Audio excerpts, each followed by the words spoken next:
This is a video making rounds on social media. This video shows when very dark man left the bank premises, entered into the door, came out. He seemed to be in high spirits, goes back, shakes somebody who seemed maybe like a security guard or somebody by the door, and keeps on going.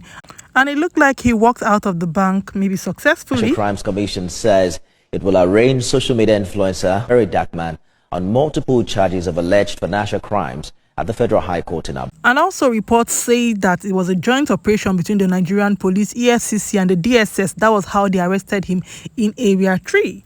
Now, the GT Bank we saw him coming out of is in Garki. People in Abuja, is this the same place? It doesn't sound like it is the same place. So, I don't know. So, where did the news of he was arrested in GT Bank, where did this spring out from?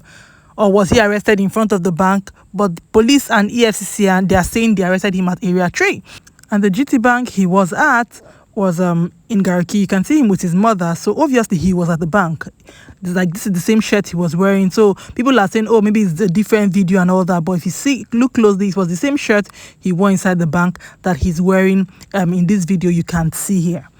As we speak, the EFCC has been able to get legal rights to detain him for about 14 days, before they take him to court. So I don't know if the lawyer is going to act fast or do something to make them grant him bail before he's being taken to court and all that. But for them to get this kind of order as fast as they did to detain him, and at this time they are saying that there are charges against him for financial crimes.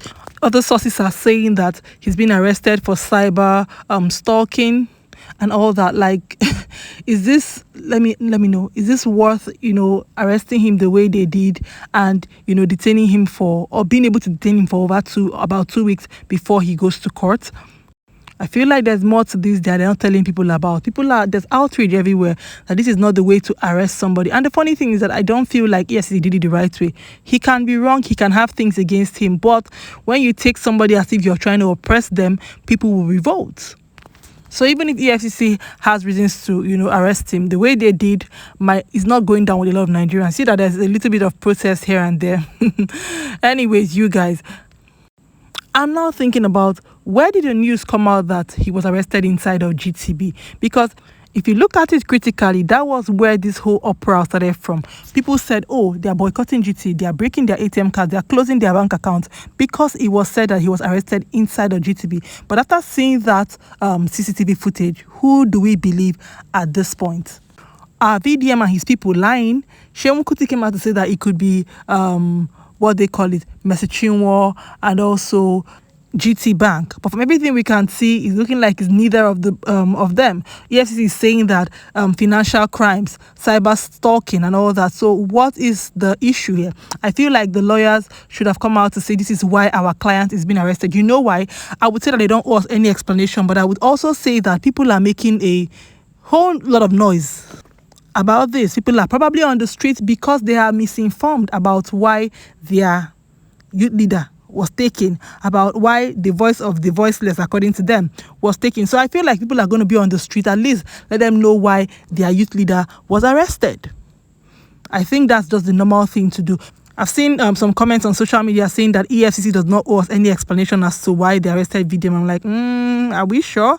But anyways, I just feel like if the lawyer knows why their client was arrested, considering that they were quick to say that he was detained in GT, they should also come out and say the real truth now why he was arrested.